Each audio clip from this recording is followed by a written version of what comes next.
కొన్ని సంవత్సరాలుగా రూపాయి పతనం తప్పించి నిలకడలేదు, నిలబట్టం లేదు. చివరికి 85 రూపాయల 61 దగ్గర ప్రస్తుతం డాలర్ అవుతోంది. గత 2-3 రోజులుగా రూపాయి బలపడడం ప్రారంభించింది.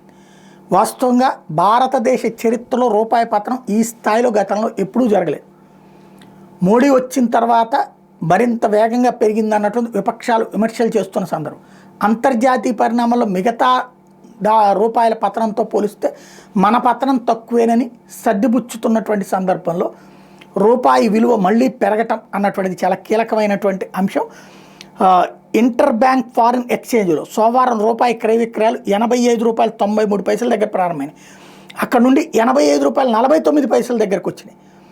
గరిష్ట ధర 86 రూపాయల 1 చివరికి డాలర్కి 85 రూపాయల 61 దగ్గర ముగింపు ధర నమోదైంది.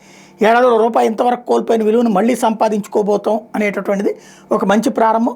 86 రూపాయల 64 దగ్గర ఫైనల్గా స్థిరపడింది. ఇప్పుడు అంతకన్నా రూపాయి రాణించడం అన్నది ఇప్పుడు ముఖ్యం. మొన్నటిదాకా 86 రూపాయల 64 నుంచి ఇప్పుడు 85 రూపాయల 61 దగ్గరకు వచ్చేటటువంటి పరిస్థితి. ఏడాది ఫిబ్రవరిలో డాలర్తో పోలిస్తే ఏకంగా 87 రూపాయల 59 దాకా వెళ్ళిపోయింది రూపాయి మార్కప్ విలువ. ఇంకా బలహీనపడి 100 రూపాయలకు వెళ్ళిపోతుంది అన్నటువంటి దశలో మళ్ళీ సెటరైట్ అయ్యేటటువంటి పరిస్థితి వస్తుంది.